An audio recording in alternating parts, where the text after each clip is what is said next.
Hello and welcome to the Absolute Game of Nerds with your non-geek, non-nerd hosts JP and Rohan.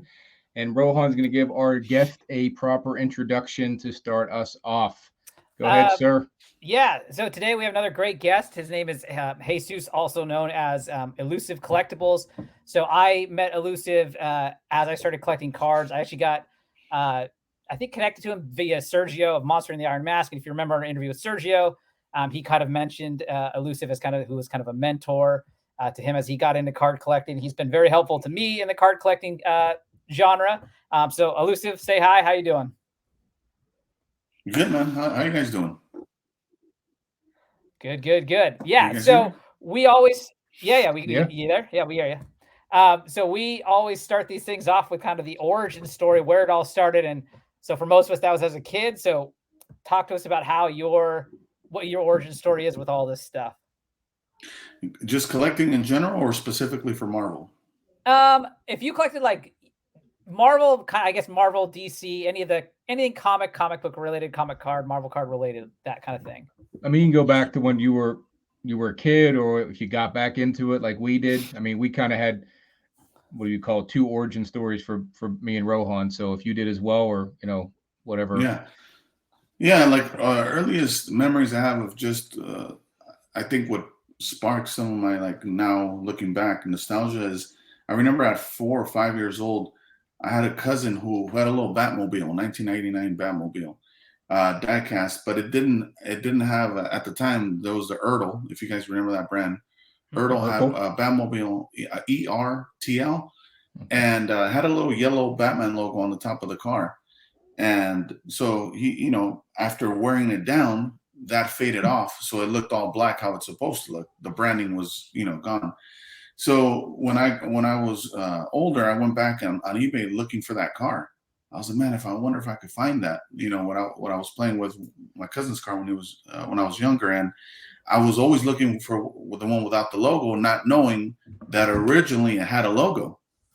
So I couldn't find it. But anyway, for whatever reason, as time goes by, I ended up finding out there was a version made of that same car without the logo, and it was only sold at the short-lived Hasbro store in Warner Brothers Studios. And I ended up picking up that Batmobile, and you know, that was just one of many things that got me just into collecting. Like that's for diecast strictly, but my grandfather was a coin collector, a vinyl collector.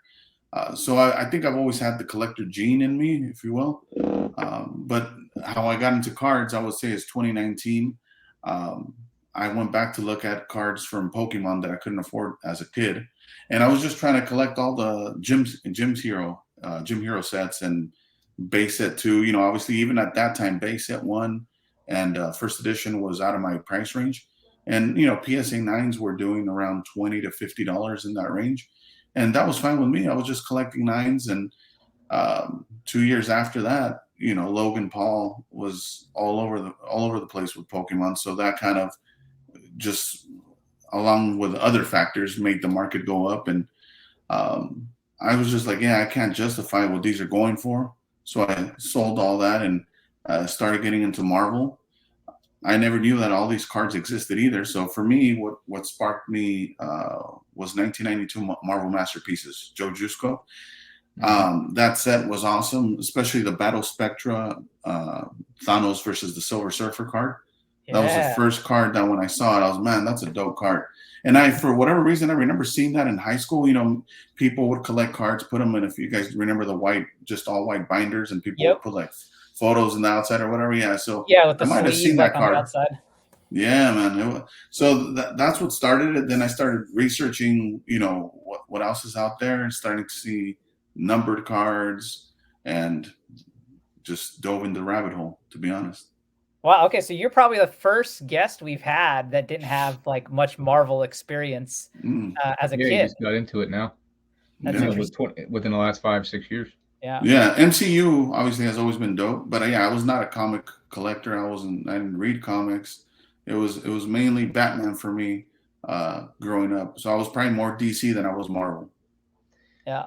Now, the one thing that I've noticed is I collected the Marvel cards and the DC cards. I have more Marvel cards than DC cards, but there is nobody collecting metal DC cards, right? I mean, there's no such thing. And being you were a DC guy, did you go back and get those early '90s cards, or since they're really not? I don't think they're valuable. Correct? They're not really like the Marvel cards. Yeah, there's not a lot of dope ones, to be honest with you. Like, shout out Doom. He collects Batman animated series, the top set, and he's giving me some of the inserts here and there that, you know, if he'll show me what he's been picking up, and if something catches my eye. Yeah, I have picked up some cards. I might have one here, to be honest, but yeah, not many. Here's one that I was gifted. Here's a nice Harley. Oh, nice. Harley Quinn insert. And this is for anybody that's looking. Again, it's the Batman animated series, and this is from, what year is this? 1993. Nice. So yeah, that's the extent. Like, I know the Hero or like the ones that's digital and physical came out, but I mean, just the print run are those. Some of those are numbered out of 5,000, and they're like the rare version. So I just, as a collector, I think a lot of people don't touch on this, but personally, as a collector, like, if there's a lot of copies that already, I lose some interest, just honestly, you know, subconsciously. If it's something that's rare and it's hard to find, part of it is the chase, you know. I've had like Batmobiles going back to diecast. One of them took me 10 years to find. And when the blue dot finally appeared after 10 years of having that safe search, it's an awesome feeling, you know, especially, and it's an awesome feel. It's a bittersweet because in my case, it was an auction. So even though it popped up, I don't know what it was going to end up, you know, going for. So I was excited, but at the same time, I was like, man, you know, what am I going to have to pay for this? And actually ended up being a steal for me as well. But yeah, it's just that kind of stuff is what keeps me collecting, the hard to find things, you know, and then just random stuff that people don't even look for. I'll just go on eBay, and, you know, how many people will type in Marvel or type in Batman and then just go through 5,000 results one by one, just scrolling. Yeah, I just enjoy that until I find something that just catches my eye. Because, you know, people ask all the time, like, what are you looking for? Like, I can't tell you what I'm looking for until I find it. Real quick, can we, that term you use, die cast, what exactly does that mean? Like what is that? Matchbox, right? These are just little 1/64 scale, you know, little Hot Wheels. Hot Wheels. Okay. Hot Wheels is one of them. It's just the most recognized brand. It's like saying Kleenex instead of tissue. Got it. There's Hot Wheels. There's Matchbox. Correct. Right. Got it. Okay. But die cast meaning that it's just like it's a cast. It's, you know, the metal was pre-made. Yeah. Got it. Okay. So I've seen a few of your posts on your Instagram page, and I just never knew like exactly what die cast meant. Okay, cool. So 5,000. So let me ask you this: how many hours a day then would you say you're on eBay perusing? Oh man, that's G14 classified. But if I had to throw a guess, I would say minimum. You know, FBI type stuff. Don't worry about it, JP. You're good, man. But I would say between an hour to 3 hours on average. Okay. I was expecting you to say like 8 hours or something like that for 5,000. Well, I will say when I just got into Marvel, February of 2021 or 2022, I believe. Yeah, 21 or 22. I was like looking 6 to 8 hours a day. And, you know, I would, there was a 6-month span to amass what I was able to amass. There was a 6-month span where I wasn't really sleeping much, to just be totally honest. And things were just popping off like left and right, things that would come up. And, you know, for whatever reason, I just went with my gut during that time. I really felt like a lot of these things were very, very undervalued, and you weren't going to get another shot at it. I just understood that innately, and I just went for it. Yeah, it's look back and you get more mad at the things you didn't try to get, you didn't buy, you didn't bid on, you know, or the ones you missed because you didn't put $5 more down or $10 more, you know, and then that just go for it, right? Yeah. Go for it, Rocky. I was gonna say, like, I know, and you just had him on your show recently, but Manu from the 9.9 newsstand, he's someone else that I've talked to, and it sounds like, you know, he's on eBay all day kind of thing. Just you got to know the codes. It's like I feel like you guys have like these like special like algorithms that like dig deep into the eBay stratosphere and just find these just oddities and rarities. And is this the Batmobile? Is this one? That's the exact Batmobile. That's it, man. So the one I'm referring to just doesn't have the top yellow version. And yours, you had this one. This just got used off, right? Yeah, Basically, my cousin did overplay. Yeah. Okay. Yeah.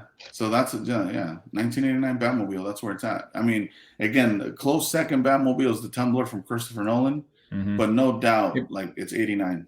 There was two versions of that same Batmobile. The first one had a Corvette engine that could actually run and was fast. The second one could only go like 10 miles an hour when they built it in Batman Returns. Yeah. Yeah. Shout out to Anton First.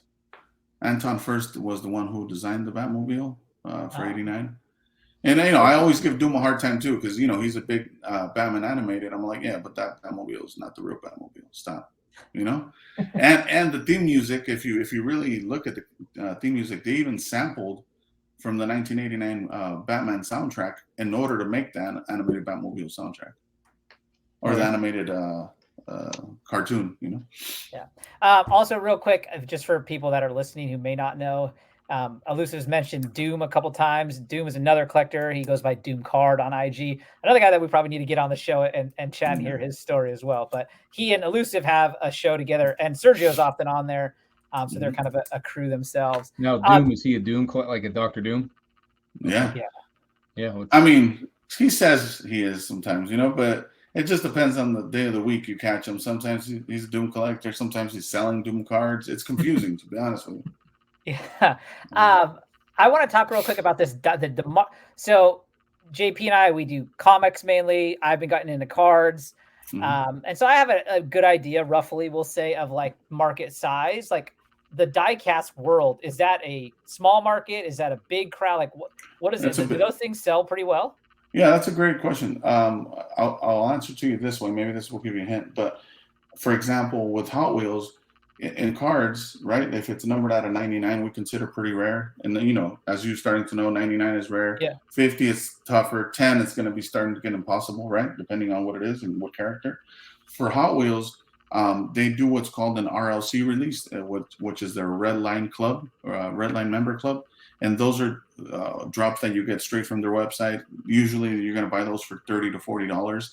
And in the past years, they were really numbered out of 8,000, 10,000, 15,000. They would sell out within 30 minutes.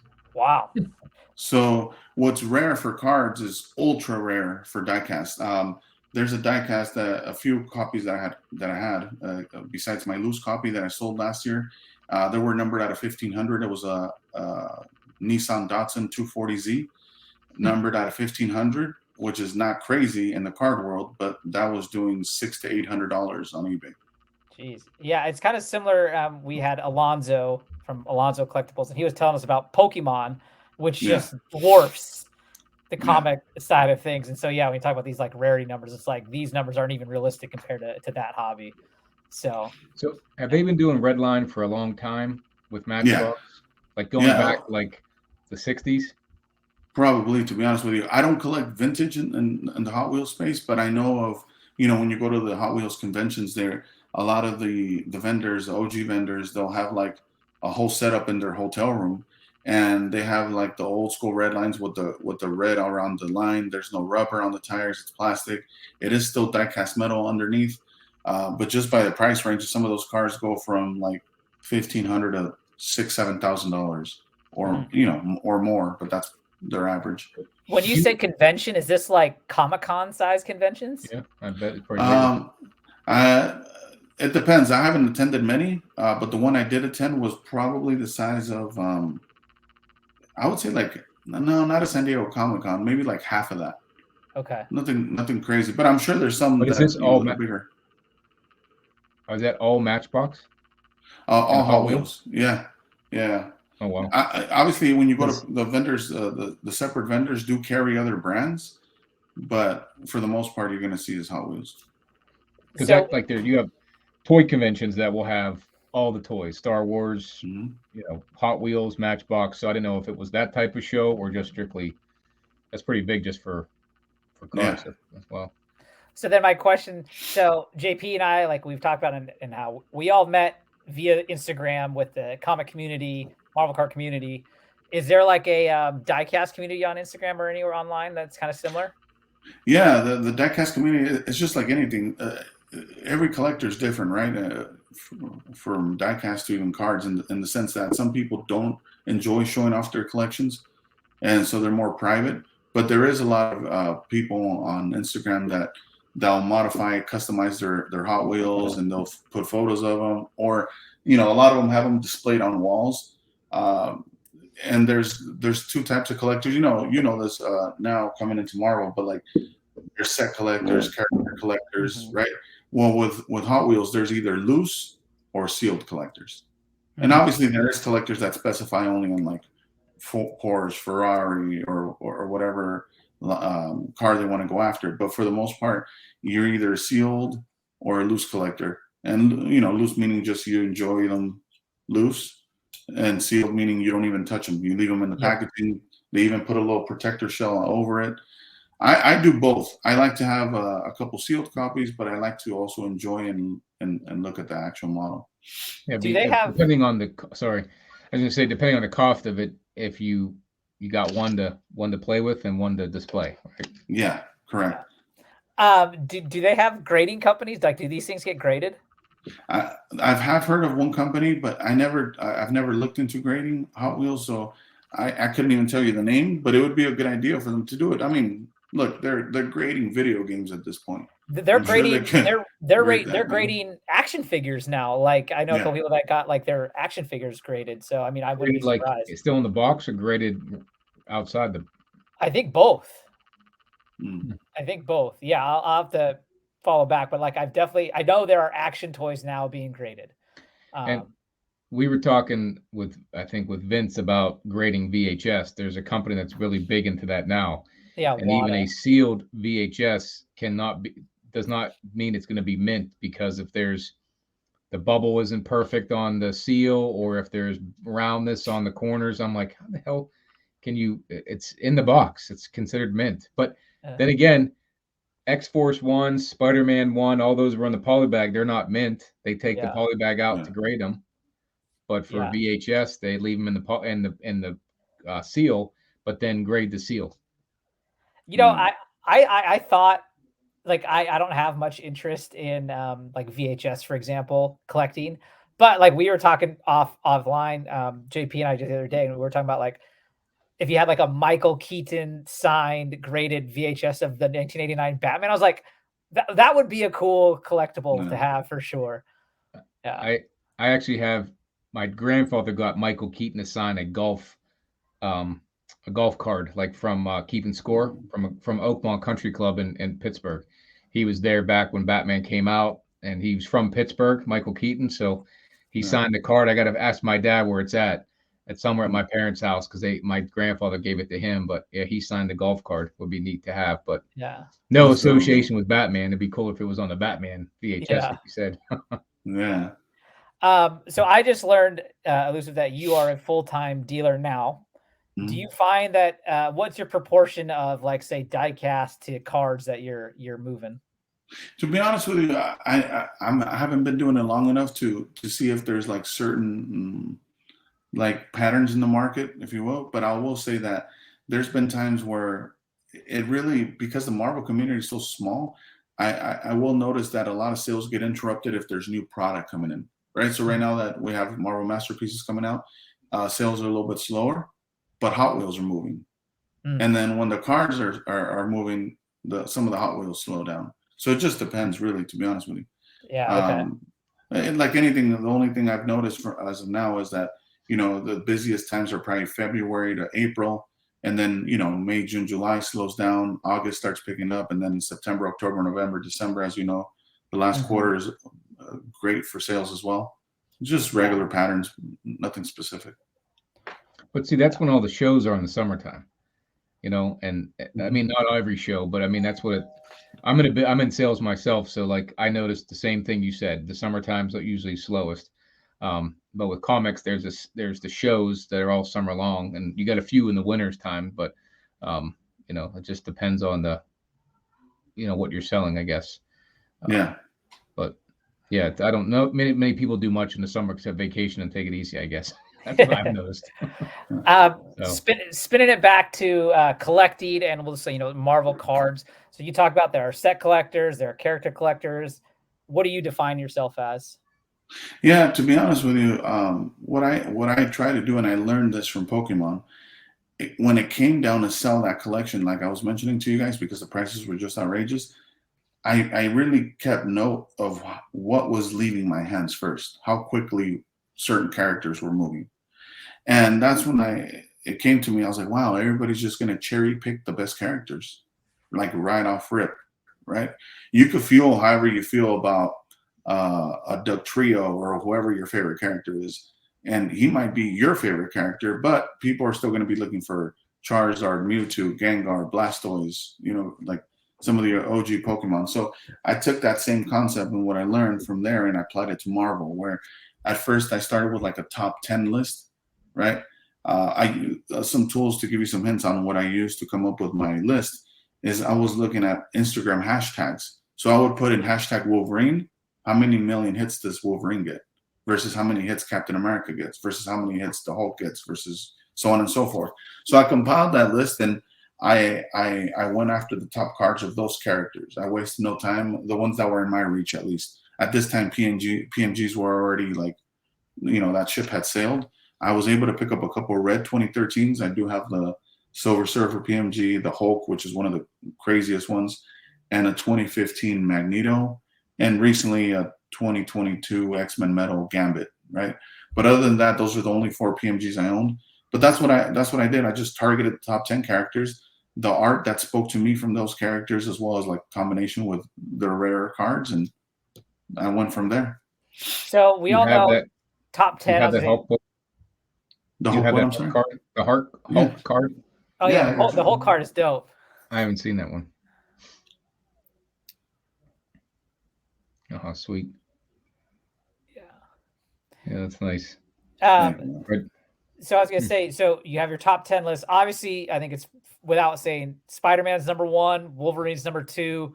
Who else is on that list are we talking about here?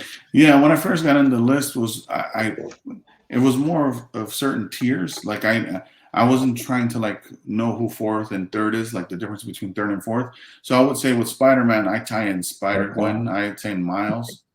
Oh, that was Darkclaw. Yeah. I bet he's on the list, right? No, he didn't make the cut, unfortunately. I didn't think so. So I see Miles, Gwen, Venom, and Spider-Man in one same tier. Then I go like Wolverine. There's Captain America, Thor, Hulk, Carnage. Then I go, to, and this is another thing you've started noticing as well, is even when they're not top tier characters, some characters just have a cult-like following. And to name a few, Surfer, Gambit, Doctor Doom. Some of these characters, even though they're not huge, they're not S tier or A tier in that list. Some of the prices do command Spider-Man, Wolverine prices for those cards. Well, yeah, because not to mention with a lot of those, lower tier characters, you could say, because they're not as popular on the main stage, they don't have as many cards.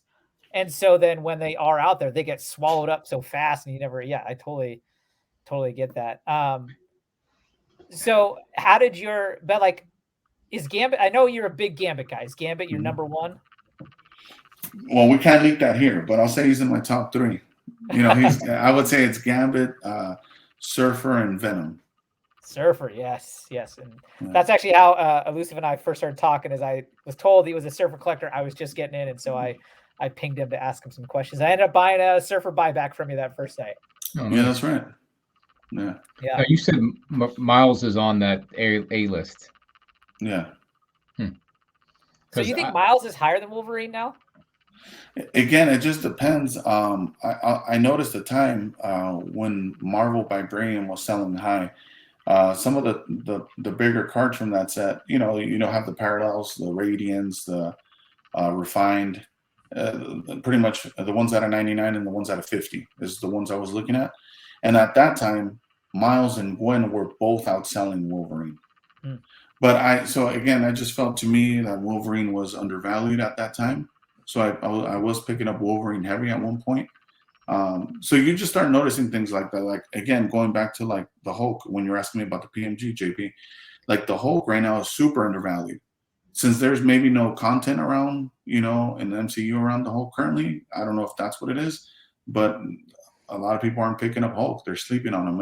And how long has Hulk been around? Yeah, he's one of the first cornerstone Marvel characters. His the Universal, I guess, stranglehold or handcuff got let go this year in July, I think it was, or June. So now Marvel can use him as a feature in a movie again. Yeah. So, within the coming years, I think you're going to see a World War Hulk, and that may help those cards up. Yeah, that'd be a dope movie for sure if they do it right. I mean, they basically did.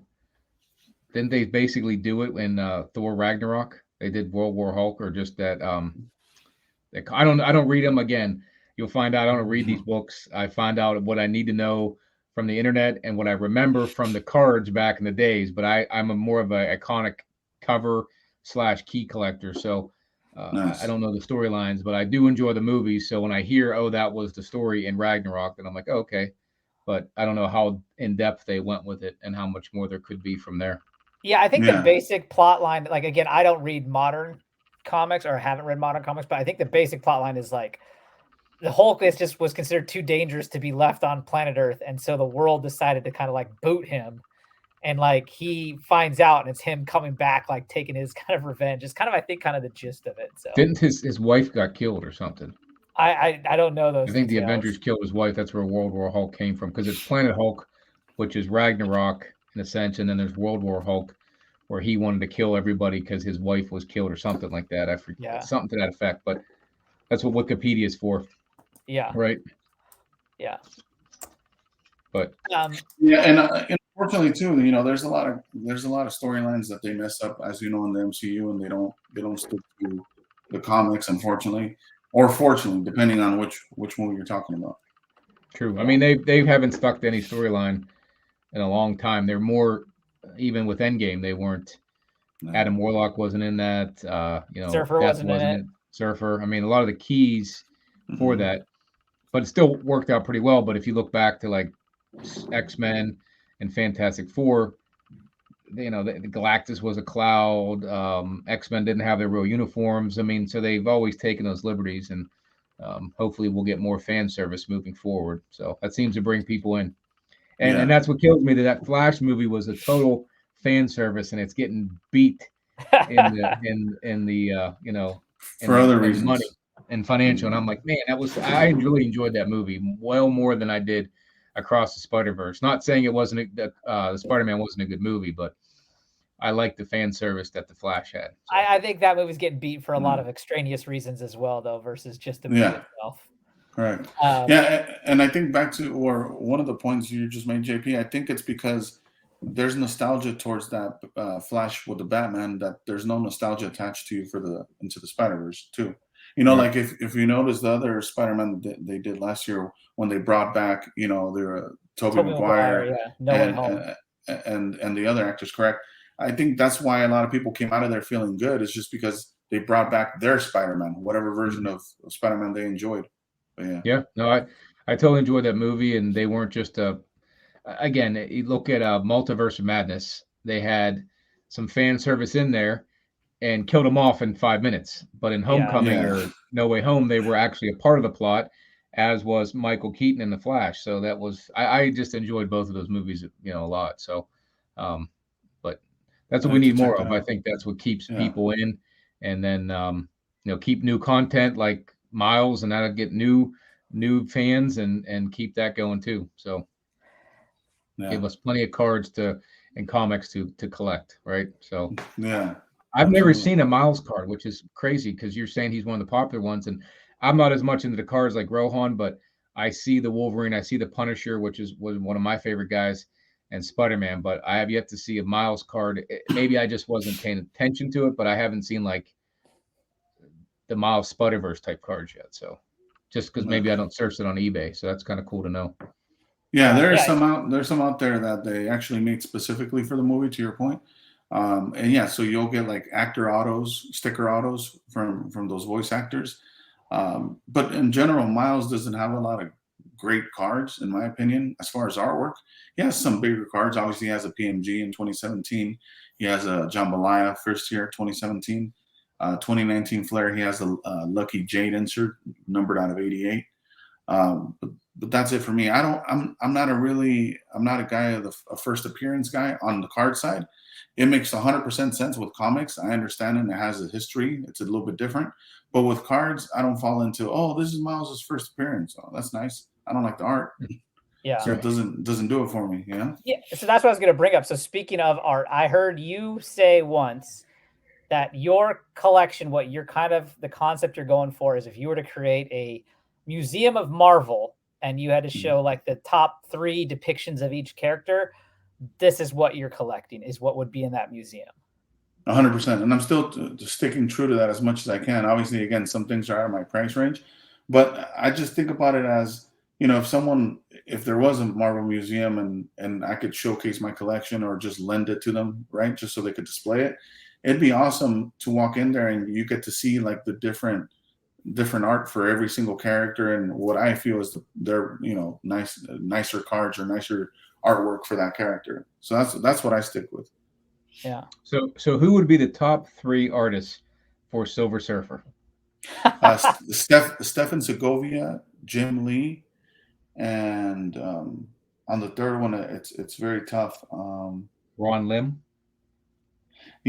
To be honest with you, I don't know. It's it could be. I'm thinking of another one that I can't recall right now. Not Kirby either. No, definitely. But Kirby's nice. Yeah, I heard that too as well. Yeah, I get the same from Doom and Sergio because being Doom collectors, they always talk about King Kirby, and I understand, and I same as you. I appreciate what he was able to do in his time, but those are not the best depictions of the characters, in my opinion. Well, I will. So JP, Finally. the first artist he mentioned, Steven Segovia. So he drew the Surfer that is on the #1 card I am trying to find. Elusive had 3. He has 2 now. Mm-hmm. But do you have that card available to show, JP? At all? I'll show you. Hold on one second. Like this is, in my opinion, the absolute best depiction of the Silver Surfer there is out there. I think it's definitely in the top 3. Now, when you account for rarity, it makes it #1, being all right, because it's a hard number to 75, and it doesn't have any parallels. Okay, yeah. It's just Nice. a dope action pose, I would have preferred if and Rittenhouse did a good job on these gold borders, but if they would have not put the border and just let the art speak for itself, it would have reminded you and I think overshadowed the double impact surfer. Because the double impact surfer looks clean because there's nothing obstructing the art on the card. Yeah, I just got the double impact, and that was probably my second favorite art of the Surfer. So I was pumped to get that one.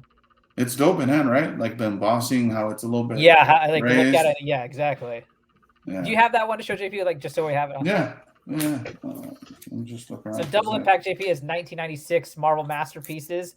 They had actually like a card on both sides of the card. Oh, okay. Yeah. So on one side you have the Surfer, and on the back you have Captain America. Nice. Yeah. So these are more like condition rare than anything, right? Just because it's, even though 96 was the shortest print run in the 90s, as you know, you could still find these surfers, but it's finding them in 9s or 10s. I mean, there's only 110. Norin has it. Well, there's actually a CGC 10. Oh, nice. I don't know. He might have crossed it. Yeah. Well, I remember him saying like he was crossing a lot of his cards because he wanted his collection to match, but he was saying the ones he wasn't crossing were the ones that were pop 1s. And the double impact was the example he used. He's like, this one is only a pop 1. He's like, I don't want to lose that. So I don't think that's the one I don't think he crossed that one. So it could be a second one out there. Someone else? Nice. Yeah. But yeah, like there are plenty on eBay of that card. Like not plenty, but there are a couple. But most of you look like got bad corners or the edges are all roughed up and stuff like that. So I was lucky to get. Mine's pretty clean. I wouldn't say it's not a 10, but it's nice. Yeah, I think the average grade on that is an 8. Yeah, and if mine hits an 8, I think mine can hit an 8, and I would be happy with that. Nice. See, the thing with cards though, is like Silver Surfer or excuse me, Fantastic Four 48, right? I would be happy. I don't really. That's not one I'm going after. But if I could find one in a 2.0, 3.0, 4.0, I'm happy. But with a card, getting a 5, or an 8 is considered like no one wants that, right? Yeah, yeah. There's some I mean, people. I will say there's wild people out there. I first saw this in the Pokemon community. I can't. I wish I could give the guy a shout out. I don't personally know him, but I know of his IG, and he was a Shining Mewtwo collector who was collecting every single Mewtwo, Shining Mewtwo from 0.15 PSA 1.5 all the way to Gen 10. So he had a PSA 2, a PSA 3, a PSA 4. oh, And I'm like, I don't know how he does this. I mean, maybe this guy's getting pack pulled, stepping on him a little bit, maybe, yeah. grinding against the ground and then send him off to get graded. I don't know.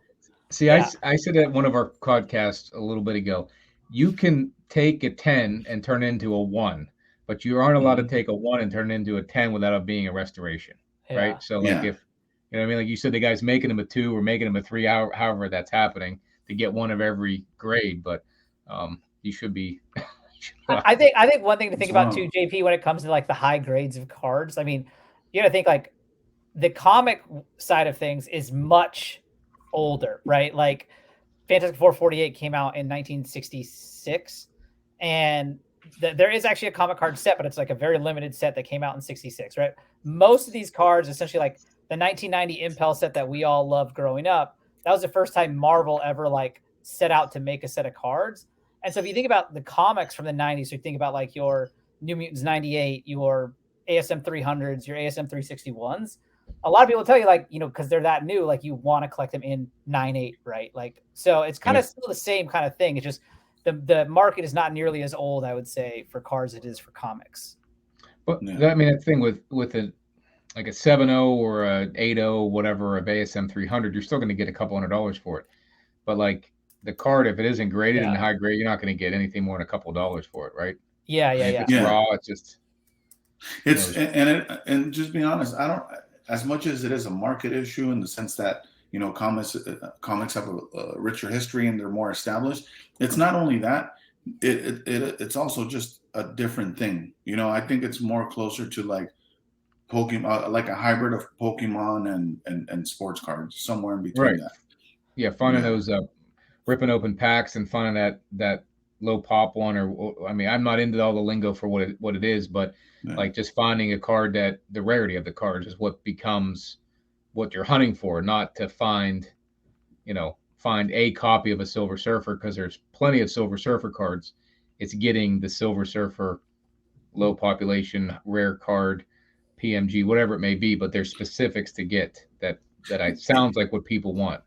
Yeah, what I would say is 90s, the majority of your 90s cards are going to be condition rarity. So you want to get those in high grade because of the, the amount that were printed. But when it comes to hard number, like that 75th gold border, I don't care if I find another one raw. I don't care if it's a 7 or an 8. I would pick another one up. Just that's how awesome the card is.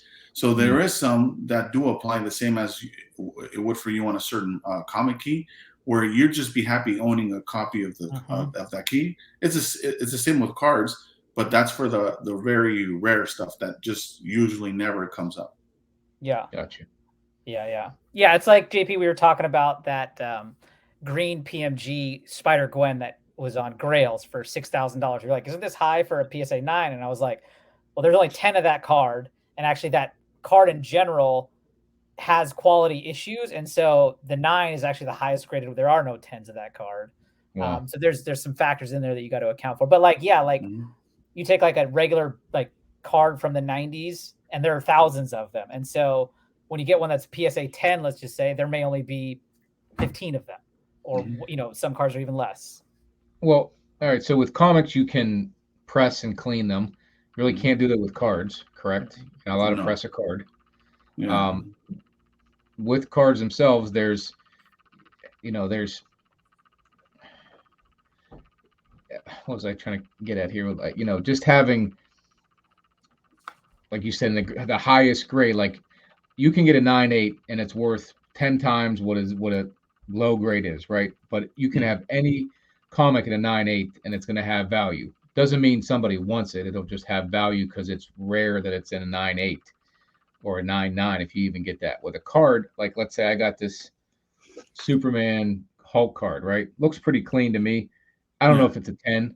Do I get this graded because it might be a 10? Like, do you send in as many cards as you can to get that PSA 10 and then there's value to that? Or is there, like, it seems like there's more specific card to find in that high grade, not any card. You know what I mean? Yeah, you got a couple questions there, but I'll say this for the most part to your first one is asking me whether I would send that into grading. It just depends on your goal with the card, right? If you're just trying to keep it for your collection, I would hold off.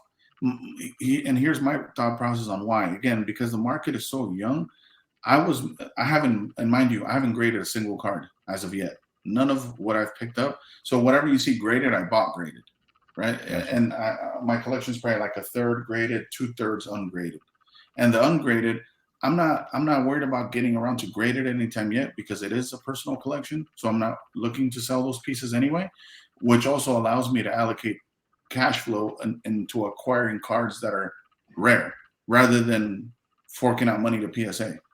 Right. So or CGC or whoever the grading company is. So that's what I would do personally is, and again, I wouldn't put too much weight on pop ones because it does depend on the set, right? There's a reason it's a pop one sometimes because no one cares for that set or no one cares for that specific card. And then there's the times where it's a pop one because it's just a hard card to grade. And that's what, after doing this a while, you start picking up on those nuances like, oh, this set is very hard to grade, so kind of what Rohan was saying earlier. The reason a PSA 9 Gwen is fetching what it's fetching is because it's already rare, the fact that it's at a 10, and PMGs have condition rarity as well. So the average grade for those is probably a 7 or an 8. So a 9 is a premium. So right there, that's when you're combining condition rarity with also true rarity, and that combination fetches a lot of money. Yeah. I mean, I just don't know if like a lot of people just have to have a 9.8 just because it's the highest grade, and it doesn't matter if it's Batman 1 or Batman 1000. They just have to have a 9.8. And to me, it seems like I used to watch Mint Hunter, and he sends all his books in to get graded, and he has stacks and stacks and stacks of graded books and all that money into grading them. And to me, he wants to collect his series of Green Lantern or DC graded, and that's cool. Everyone has their thing, but just to grade it just because it might be a 9.8 or just because the PSA it might be a PSA 10, I don't see the reason for that.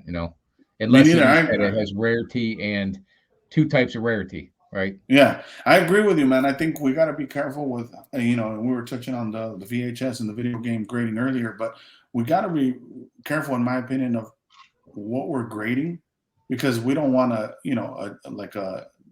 just like the junk wax area, junk slabs. There's just slabs there's just cards that don't need to be graded, to be honest with you. Yeah. I'm just, as harsh as that sounds. I mean, again, if it's for your personal collection and you have some type of connection to that card, hey, then by all means, do what you got to do. But don't grade them thinking, hey, I'm going to make a profit just because it's a 10 of a character or of a depiction of a character that maybe no one's interested in, Yeah.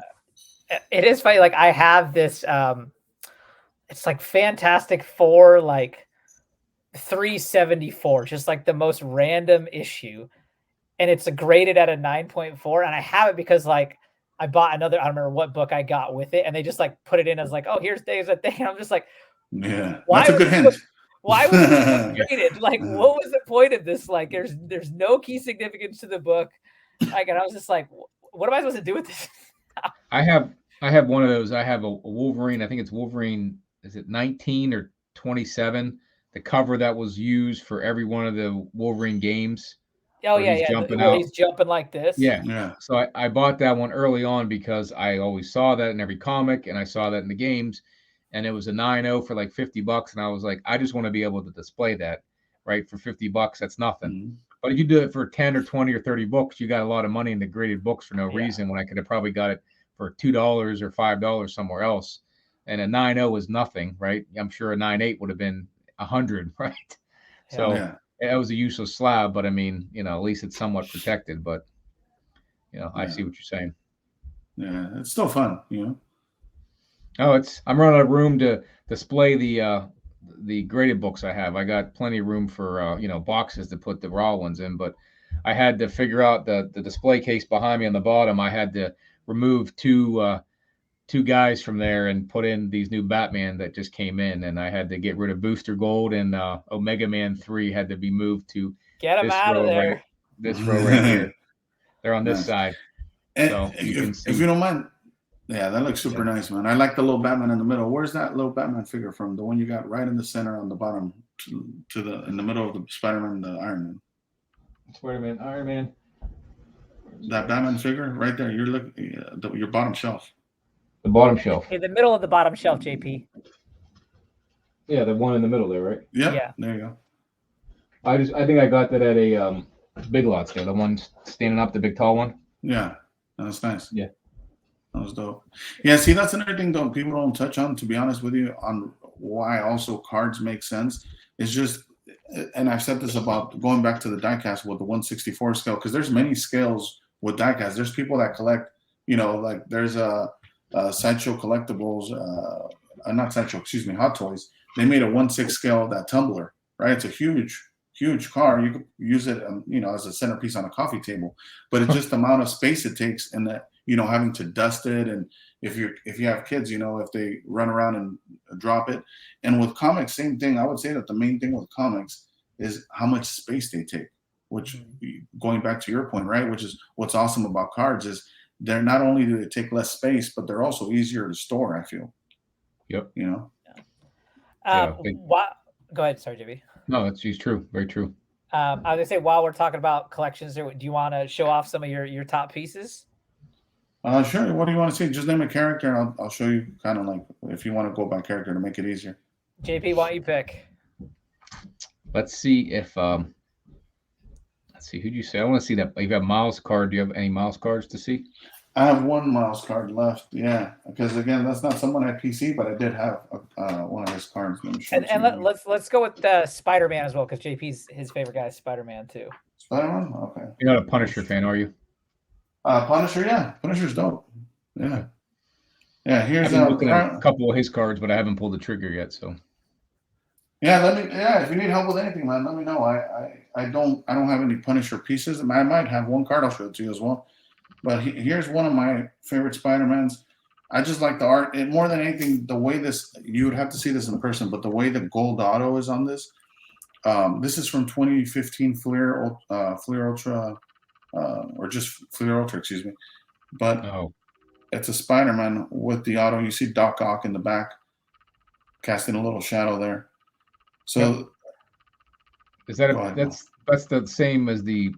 Yeah, so it's a retro set where they made it similar to the Series 1 Impel set. So going back to trying to add rarity to the nostalgia, right? Like we're nostalgic to that set, but that set is overprinted. So I went after the inserts that they did with that set. So this is the base card of that.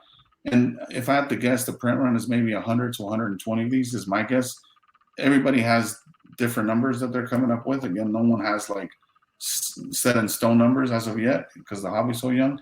And from what I hear, these might be like between 30 and 50 copies of the autos. So I don't know, but that's one. Probably the biggest card I own. The autograph is from the artist. In this case, it's Patrick Scherberger. Nice. And there's also a comic, by the way, with that image. But here's probably the biggest card I own. This is the Bianchi Silver Spectrum Spider-Man. This is hard number out of 10, and this is number 7 out of 10. If you can see that. Wow. But his auto's awesome, and then this is going to be, with Marvel Masterpieces dropping, this is the main hit besides the 1 of 1. And I have this argument with collectors all the time. I prefer personally, I understand the value, but I'm talking just from a collecting standpoint. I would rather have the out of 10 auto than the 1 of 1 with no auto, if that makes sense. Yep. So yeah, it's cool. It's a 1 of 1. Right, but there's no auto on it. And probably my third biggest card, or second biggest Spider-Man card, is this dual auto Stan Lee. Nice. You can see the embossed stamp there, right where the autos are. If the lighting permits. Yeah. But it's just a crazy card. It has a crazy story. You have to. It was like a redemption card, and the main card you needed to find to redeem that was a Spider-Man without the auto, and it was one out of roughly 5,700 and something packs. So, yeah. Really? I was going to ask, going back to that Bianchi auto. So I actually just coincidentally happened to stumble across your eBay page. Was it yesterday? Because I was just looking at some stuff and I was like, and it's like seller Elusive Cloud. I was like, oh, okay. And I clicked, I see it, and I saw you have that for sale. So you that's not one you're holding on to? Yeah. Well, it's not. Again, going back to when we're talking about the characters. I like Spider-Man. I could pick their cards, but it's not someone that I enjoy PCing. If that makes sense. Like Black Suit Spider-Man, I will PC. I enjoy Black Suit over just Spider-Man for me, for collecting. But I understand that there's liquidity with Spider-Man in general. So what I did, and this is the best way I could explain it as well, like I took advantage of the cards that were available. I knew that I might not want to keep the Spider-Man, but I know it's going to open doors for me into cards that I do want to have and keep in my collection. And that's what I use it for mainly, is trade bait, right? It's like buying Jordan cards to trade for your Kobe collection. You know? Yeah.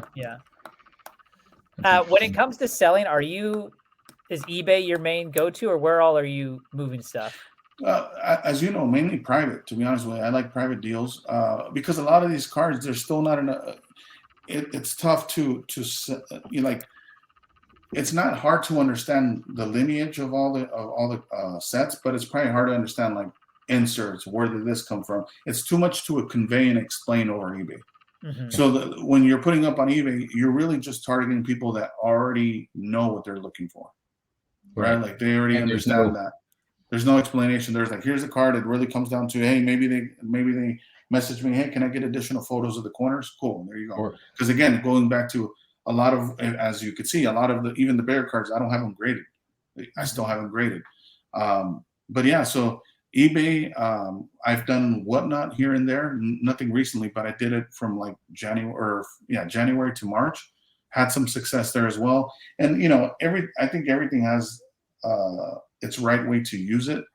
Each platform, I'll give you the example of Whatnot. I think that's a great place to either do box breaks if that's what you're into, or sell cards that I would say are under $100 or thereabouts.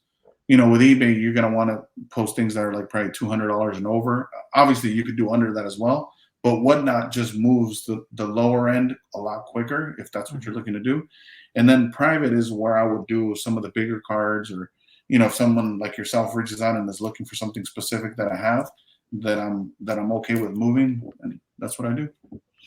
So you'll move through Instagram though, correct? Move it. Yeah, I was like, say, is Instagram your main not, driver of your clientele then, of the audience that you built? Yeah. Obviously, I'm not again, shout out to your point, Manu 9.9. He's on another level, right? That guy, he'll make a post that it sells in 30 seconds. Dude, so, when we interviewed him, that's the exact thing I said. I was like, I don't know anyone. And that's even like the big set, like Elite, Diamond. I don't know anyone that will sell something as fast as he does. It's like his story will show it, and then the next slide sold. I'm just like, it's crazy, like the audience he's built for his stuff. And to be honest with you, I hold myself to that same kind of level of standard as well when it comes to your reputation and your brand, right? If you're trying to, even if you're not trying to make a living out of this, just trying to be a collector within the community, you obviously have to, package well. Like I always think about, even before I got into this, like I hated getting cards where I'm like, come on, man, like what is this? Yellowed out, top loader. I don't know how the card got here safe, but I'm glad it did, type of thing. And I'm like, hey, I want, and you could attest for this, like I want to ship out things how I would want to receive them. Yeah. And that's how I package my items, is I want to make sure that if you buy something from me, it's going to get there safe. It's going to get there, in great condition. We're going to discuss all that beforehand if that's something that you're interested in discussing. But yeah, that's something that Manu does really well. So yeah, shout out to him, man. He's definitely built his reputation. Yeah. Yeah. That's I bought something from Manu when it came in. It was packaged quite well that it took quite some time to get it out of there. And I'm like, come on, get that. I want to see this thing, you know? Yeah, that's how my friendship with Manu started. Was I bought an ASM 361 from him way back when I first started collecting, and I remember I got it and I was like, my goodness, this thing is like, I couldn't believe how like well padded up, and it was because it was a raw copy too, and it was like, I mean, it was immaculately packed. Yeah. And I sold some cards. They were the well, they were Marvel. They were Liefeld cards drawn NFL players, but drawn by Liefeld, like Ronnie Lott and Mike Singletary and those guys. And I sold, I think it was like 9 out of the 11 I had, and you know it wasn't a huge sale on eBay, but they were all in top loaders. I used painter's tape to stick them together. I had cardboard on all side of them, and I used like a recycled. I always recycle my packages like Amazon package. Mm-hmm. I got blasted by this buyer for how I was like this. I thought I packaged it pretty well, and luckily eBay took off that negative feedback. But I was like, I pride myself on packaging the stuff like you said, as I would want to receive it. I thought it was fine, and I'm particular. I have OCD. I'm particular, and he was pissed, and he never answered why he was that mad. So I thought it was just someone being a dick about it. But you know, I don't know. I thought that was the right way to package him, but you know, I guess we got to learn from Manu and from you how you package them, because that's probably the better way to send the cards. You just might have cut the guy he was having a bad day and he just took it out on you, man. That's all. I think he did. I was like, what the fuck? Yeah. No, I did appreciate the card. I've gotten 2 from you now, but like there's the card in the top loader, and then there were top loaders sandwiched on either side of it, and then Oh, there you go. Yeah. I use painter's tape, and then I use a shout out to Superior Fit sleeves. Those are the ones I use, whether it's for top loaders, whether it's for slabs or one touches. But they wrap, as you can see, this is a top loader, and look how nice it looks. It's like perfectly fitted to the top loader. It's almost like, what's the 4 or 2 mil Mylars? It's kind of like probably like Mylar, right? It's not that. It's not as thick as Mylar, but I would just say it's just how it fits around they make products that fit around specific things very well. You know, whether it's again top loader, one touches, or slabs, they just have a really snug fit, and they just present well. Yeah. So what is the future of your search look like? What are some things you want to hunt down? Yeah, I'm still. I think everybody knows at this point, and you right at the beginning we touched on like things that you made a mistake that you should have bid an extra $5 on, and we didn't. I'll share a horror story with you. Right when I started picking up some of these rare pieces, the Venom Lucky 8 came up. So this, for most people listening to this are going to know, but for those that are in the comic side, this card was specifically from 2019 Marvel Flair, and it was an insert that was hard numbered to 8. So there's only 8 copies of that card, and similar to the Gold Border Surfer, it has no parallels. So you can't get even that artwork on a lesser card or a base card, right? So that card came up. It had a lot of whitening in the back. If I had to judge it just by looking at it, it was a 6 or 7 grade. So going back to that, since I didn't know how to value it, I just know that I wanted it for the collection. So I think my bid was either 300 or 305, and ended up selling for like 320 or 325. If for those who don't know, but last that card traded around $8,000 value. Oh, yeah. So, but I can't be mad at it, right? Because that same week, I had picked up a Royal Foil Miles out of 10, graded a 9, BGS 9 with 959599 subgrades, which is a strong 9, and I ended up moving that 9 for 11,000 later on. So. It worked out, but my point is, I didn't care about the Miles. I cared about the Venom. Yeah, it's like, Elusive, do you talk to Miles at all? Yeah, he's a great friend. Yeah, he's a hardcore Neymar and Black Spider-Man collector. Exactly. Yeah. So I was talking to him recently, and he was telling me. So JP, he collects his. I mean, if he could have it his way, he would have every card with Namor is on it, like everything that he wants a copy of. Yeah. And there, in some of these more recent sets, they do these versions of cards that are 1 of 1, and so he doesn't have this. I think it's like a red Spectrum or a silver Spectrum. I don't know, Marvel Masterpiece. Red Spectrum. Okay, yeah. One of them.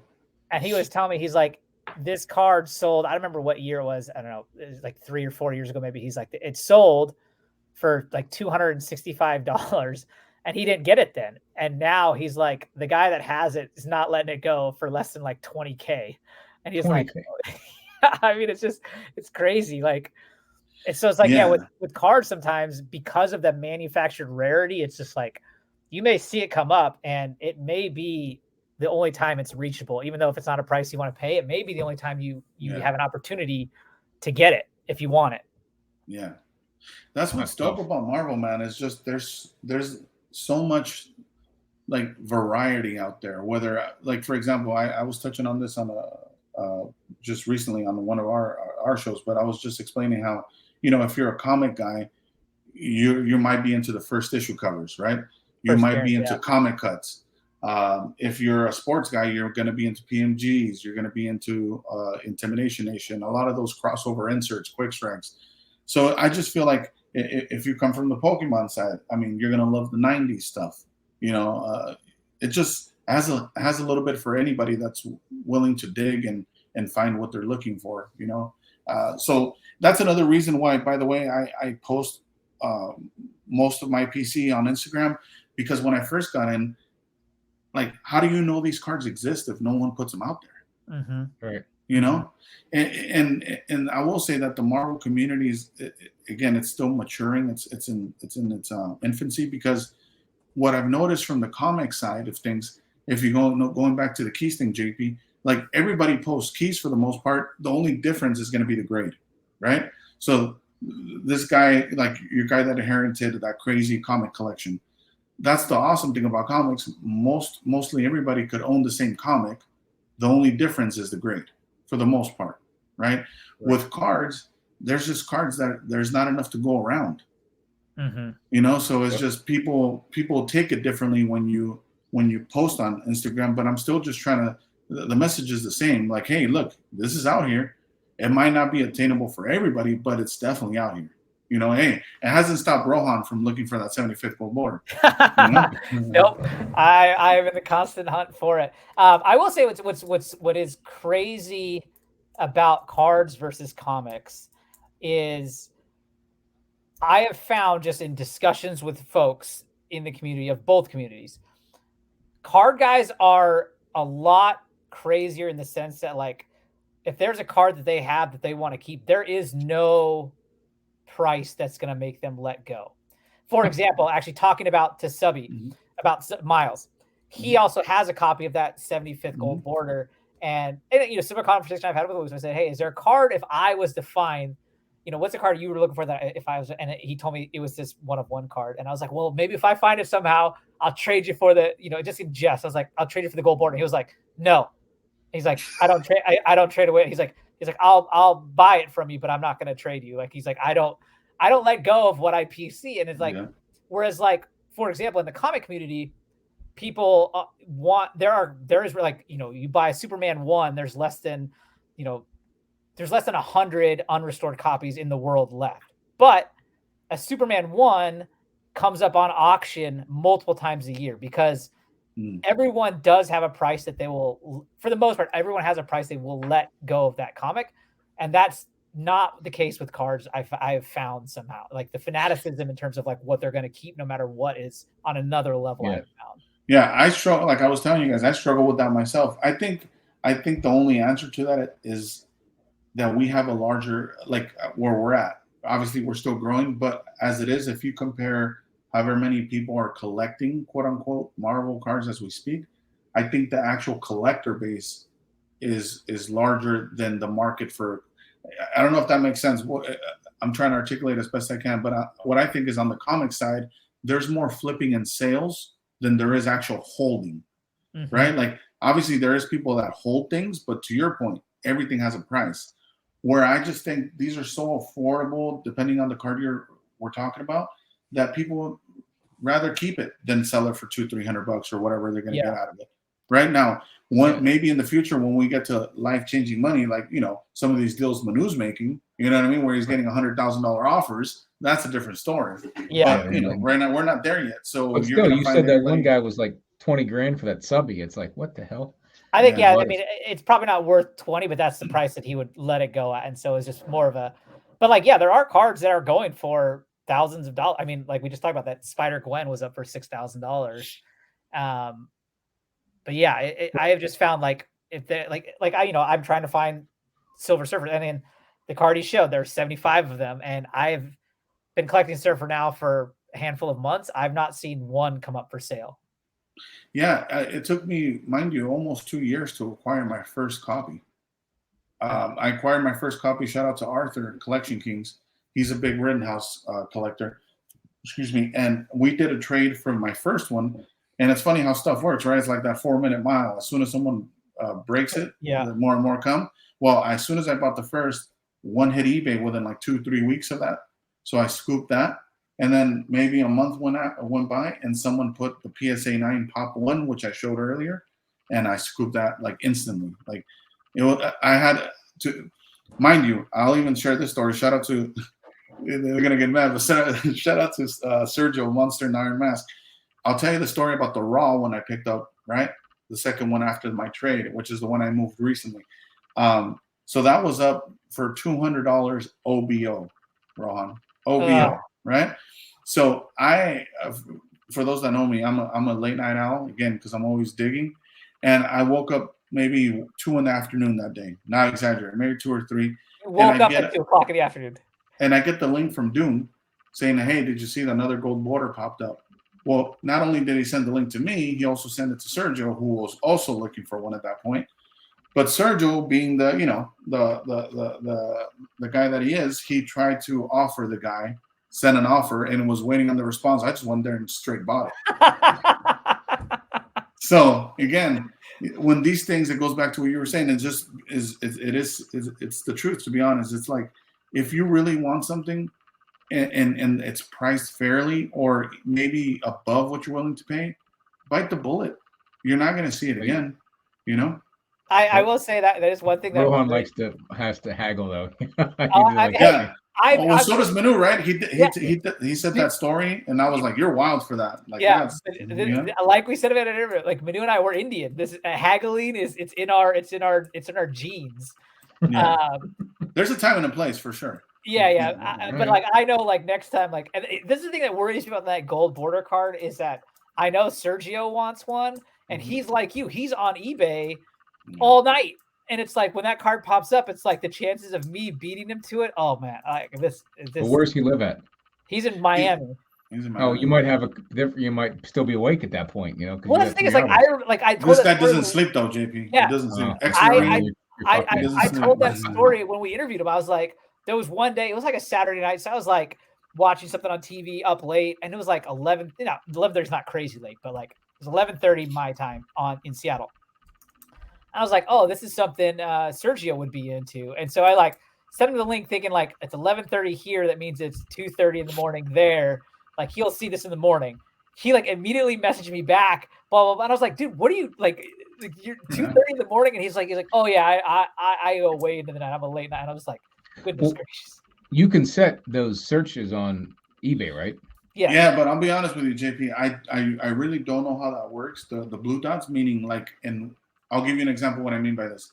If we're all looking for the 75th gold border and one gets posted tonight, which one of us gets the alert first? Yeah, I don't know. Whoever. Me neither. That's my point, right? Like, I don't think that, and the answer might be we all at the same time, but I don't know. I've run into situations where someone tells me, I didn't get that blue dot, and I have all the searches and all different spelling variations for it, and it still didn't work out. So I don't know how it works. That's why, going back to what I was telling you, like there was a clear 6-month amount of time where I was just not sleeping much. Like I was able to acquire the 2015 sealed Fleer, Marble Fleer retro box.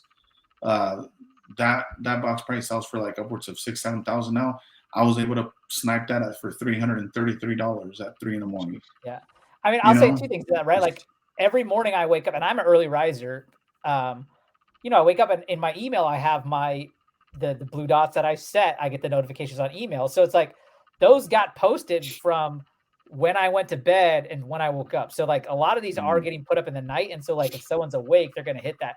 Two, like you said, like I don't know necessarily how the notification algorithm works, but because, for example, recently, one of the cards that I would like, it's not nearly as high of a priority as like the gold border, but the 2016 Marvel Masterpieces What If card, right? So that's out of 50. Out of 50. And there's like one on eBay right now for $4,500, which I'm not going to pay that much money for. Anyways, there's a version of that card that's signed by Joe Jusco. So I have a blue dot for Silver Surfer 2016 What If. Mm-hmm. And just like, was it 3 weeks ago, the auto sold on eBay for $5,000. Not that I would have paid I don't have $5,000 to pay for that card. No. But like, I was like, why didn't I get the notification for this? And it didn't pop up on my notification. So it's like, I agree. Like sometimes you don't know how it works. There's definitely some luck involved. Yeah. And, and that's what I was trying to explain as much as I could in my videos throughout like the last year and a half is, a lot of what came money-wise was sports market people trying to speculate in this market. And it's hard for them to even have an edge over us collectors because we're really doing this on the daily, right? Where they're just dabbling. So, I've heard after the PMG craze slowed down, like I went to a recent card show and I think it was in March, Burbank card show here in California. And it seemed from what I noticed from the different dealers that Marvel left a sour taste in their mouth. And I'm like, yeah, that's because you lost money. That's, you weren't collecting, you just were trying to flip, and that's fine. But in order to do that, you really got to like go in there and research and try to figure out what's undervalued, what's not, and what's already at where it should be, Oh yeah.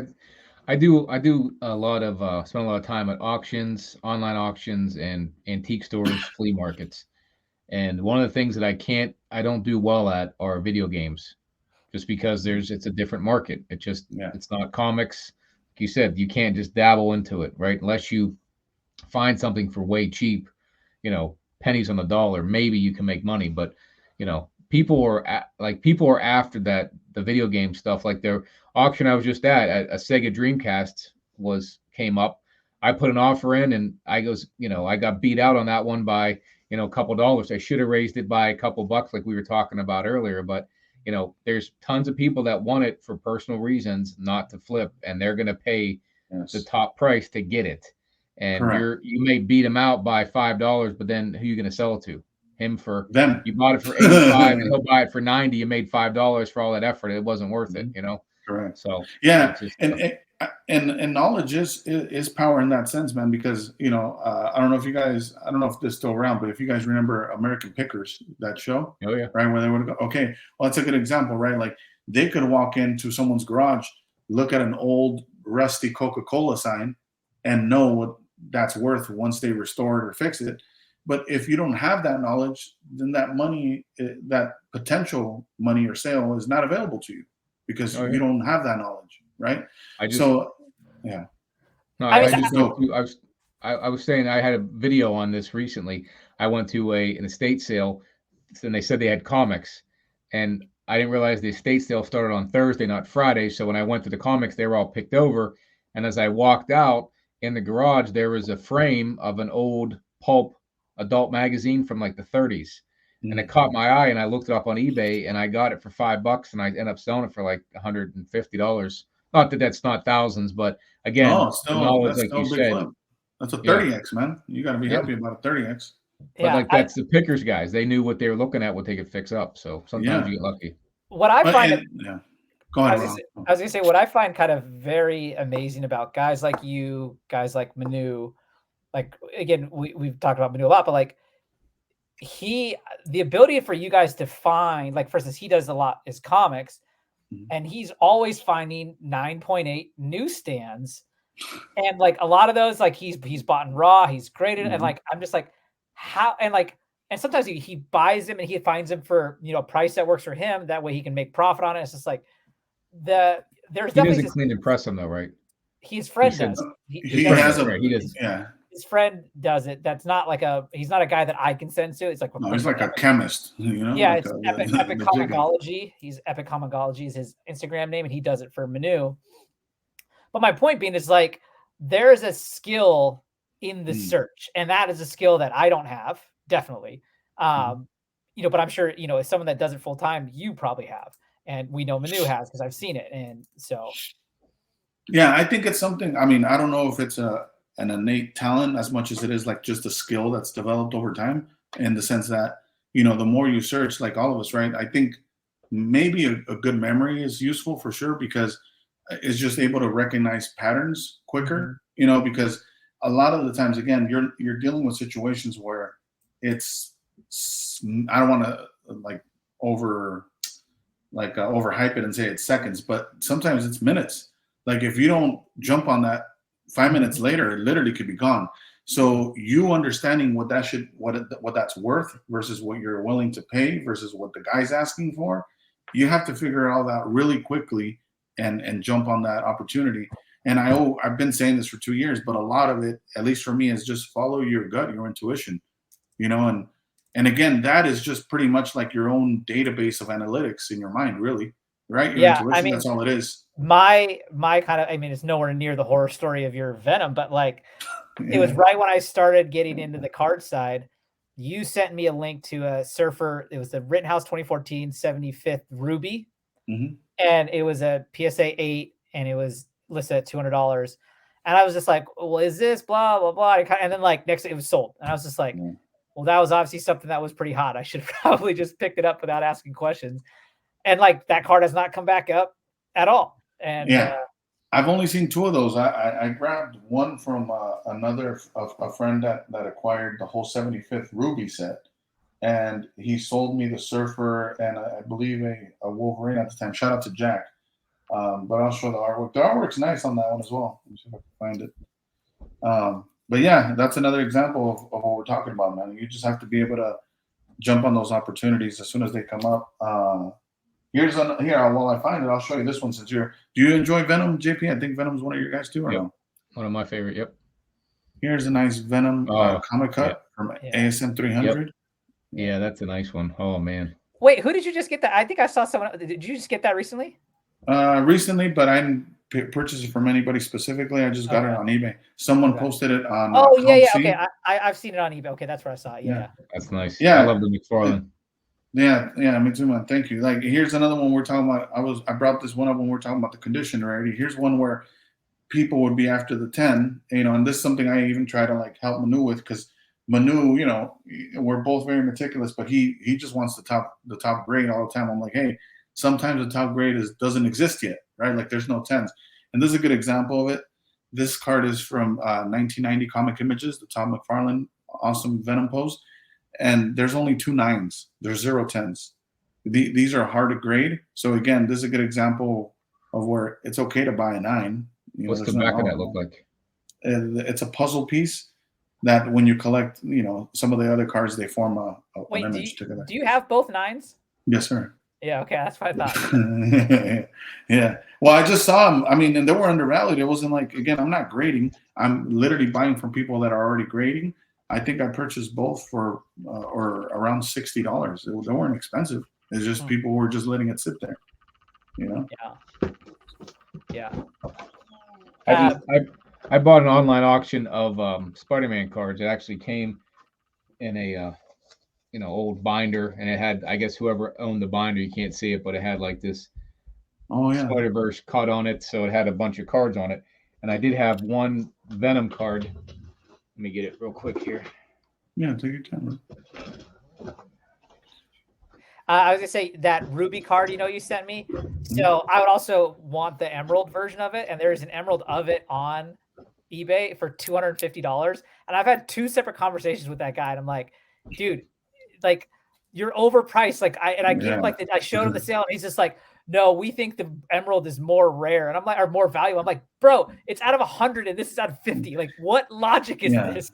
Well, I'll tell you, it is crazy logic what they're trying to use, but I see their like the thought process they went down, and it's because the rubies came out of the archives hobby boxes that were only given to dealers as incentives, right? So I don't know the exact number, but the exact number meaning like how much product they needed to buy in order to acquire one. I don't have the answer to that, but I will say that once they got it, they had the whole ruby set was in there.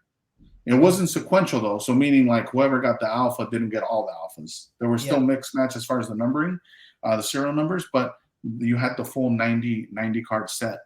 So that's why they say it's easier, because whoever acquired it, it just had access to all of them just at once. Where the Emerald were all pack pulled. But to your point, ultimately, they're still numbered to 50, and the other ones are numbered out of 100.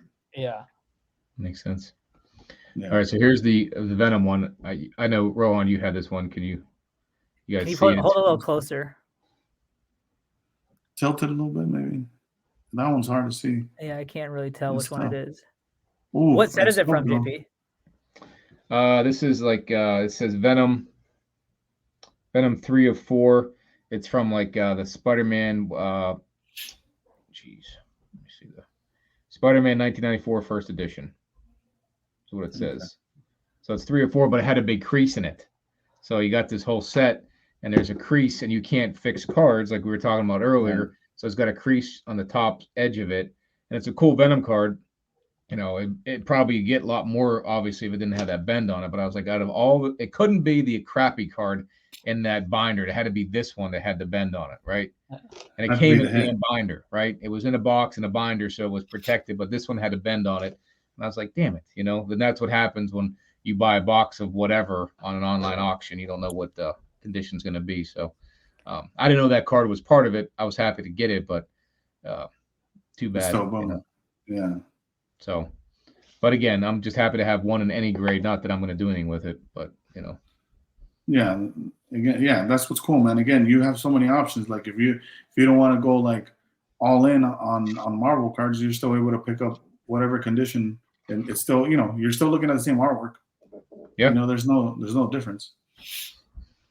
So yeah, no, but I'm not getting too much into cards. I'm slowly getting into them as we have more of these podcasts about the cards, because I think, you know, you got to pick your character, whether it be Silver Surfer, Venom, Spider-Man. I was looking at the Punisher cards, and they were still, to me, to spend $150 or $300 on a card. I was like, I just can't do that just yet and justify it. I could easily do that on a comic, but isn't that funny how that works? Yeah. Yeah, I'll take it a step further. You know, even with the wife, like, it's funny how, you know, I could buy, if it makes sense, obviously, right? Like a $500 card without batting an eye. But if we go to Target, I'm like, hey, we don't need that. I do the same thing. Yeah, like, hey, the difference is that card potentially is going to make me money versus that's not going to make me anything. Well, it's funny. We're good buddies with Mike, who has a channel, Lunch Money Comics, and we were talking to him the other day, and he's like, you know, I'll hem and haw over this $200. He's like, but then I just bought this knife for $200. Like, what am I doing? Exactly. Yeah, I know.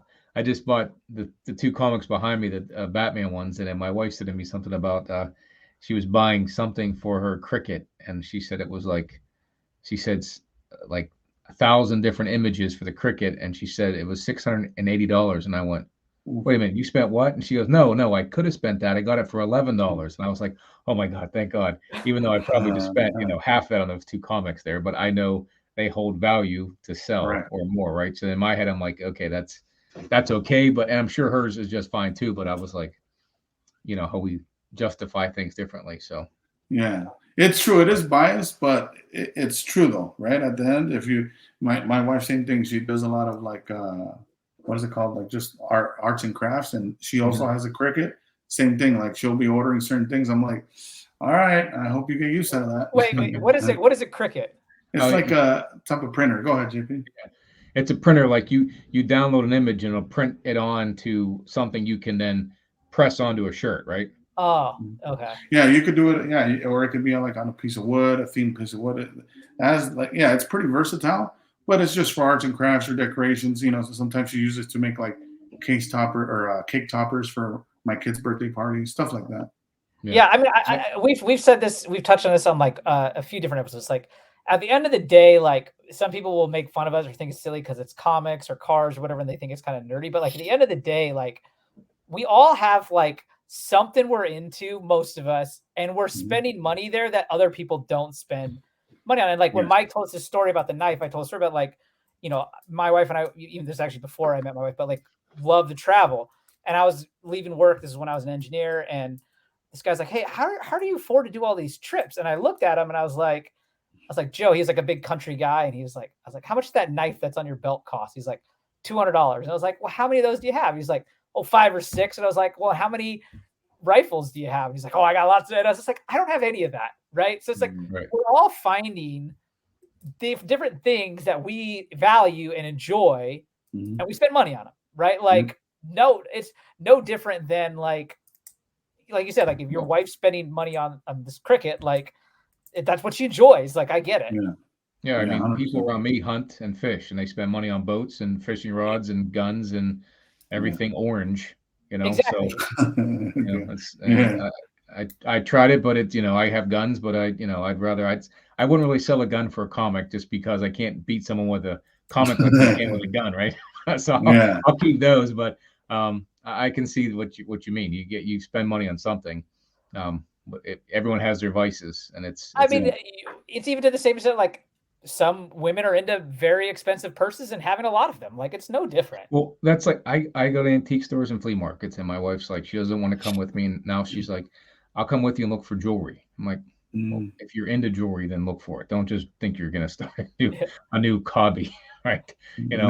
I'm cool with it, but like, let's get into it if you want to do it. The cricket thing's neat. That definitely could be helpful, making, using my press that I bought for comic pressing, she can use it for pressing the shirts. So that's dual there, and sell logos, whatever you want to do. That could be neat. So, but you need to take your time up, I think, and I'm and I think to that point as well, man. I think I can't speak for a lot of hobbies that, like we're talking, like there's a lot of things that I'm not aware of in other different markets or other things that people are into. But I will say that the awesome thing about collectibles in general is I would say that it's one of the few, I'm sure there's more, but it's also one of the few things that if done right, you could literally, get the hobby to pay for your entire collection.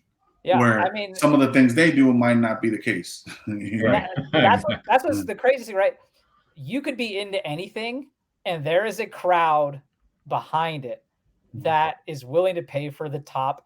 And so, like, an example I give for this is I have a friend of a friend of a friend kind of situation where this gal, she, like charcuterie boards, like you for cheese and things like that.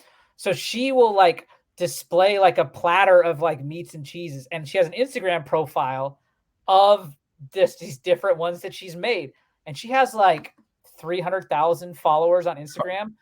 From that, she makes more money than her husband, who's like he's a partner in like one of the top consulting firms in the country.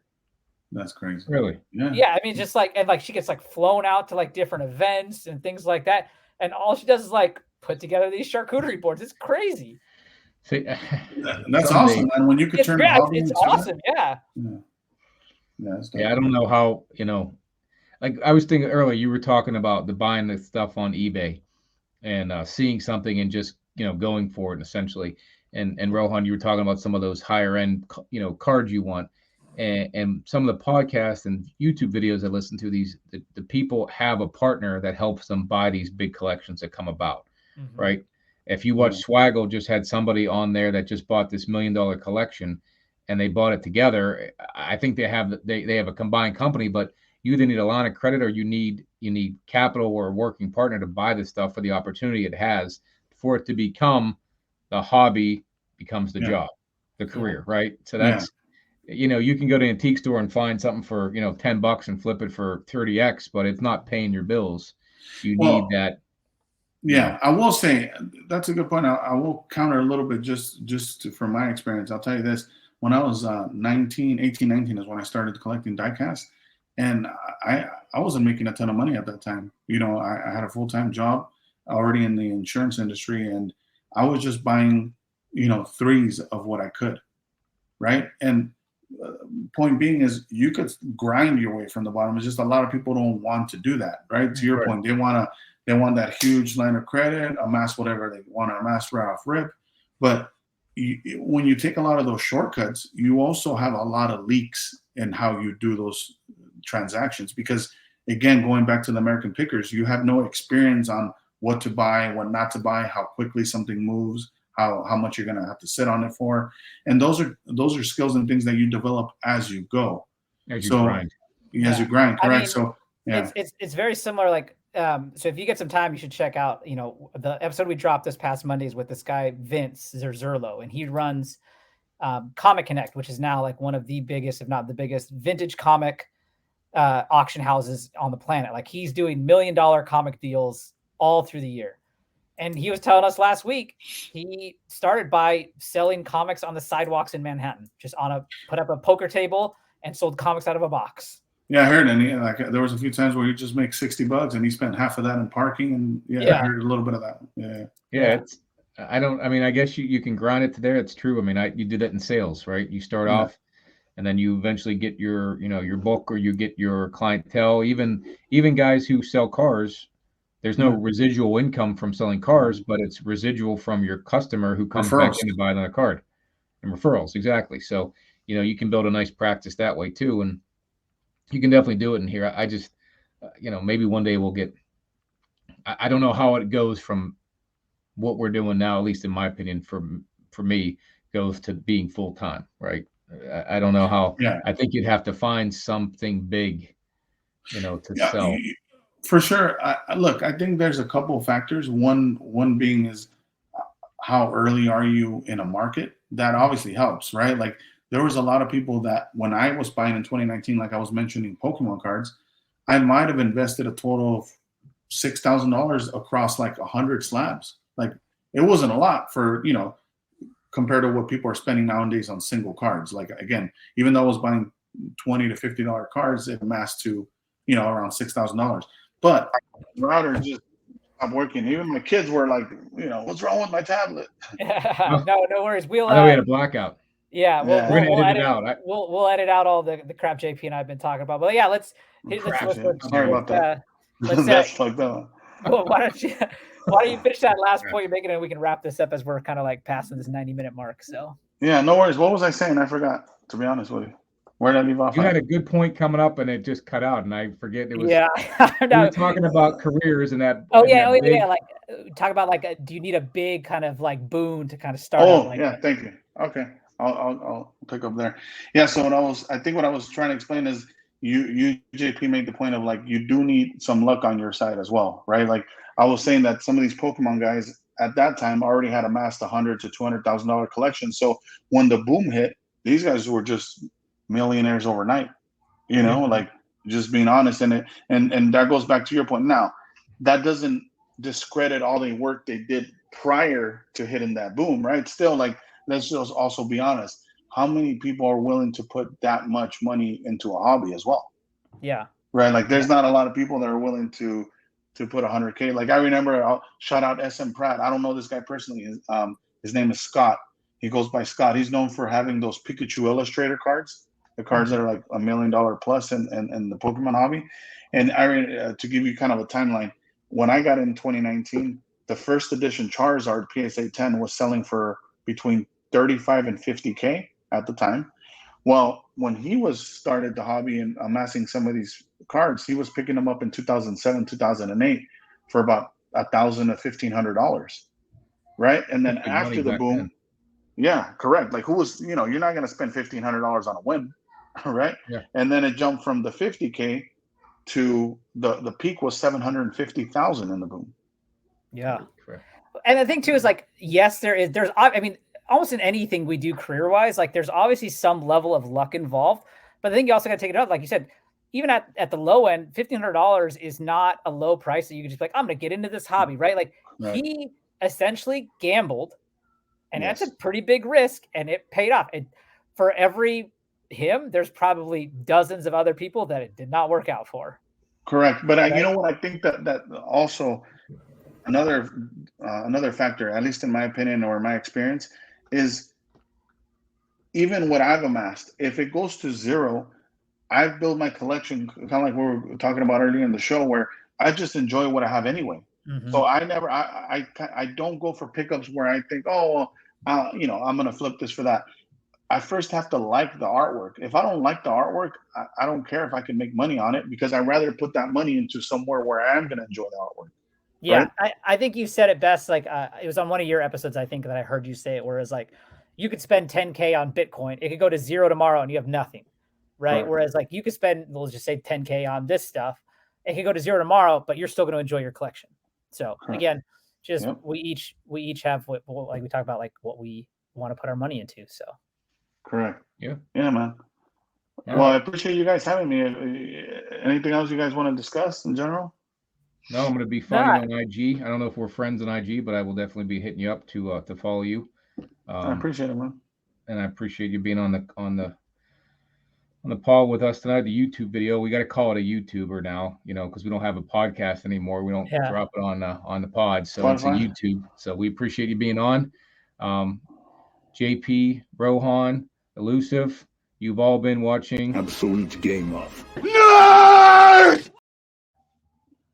Nice. So my kid made that for me, so I got to play it. So yeah, no, I think it's great. Yeah. Yeah. Well, yeah, thanks again, Elusive, for coming on. Everyone, please like, comment, subscribe, all that good stuff. All right, y'all. All right, man. You guys take it easy. Later. Thanks again.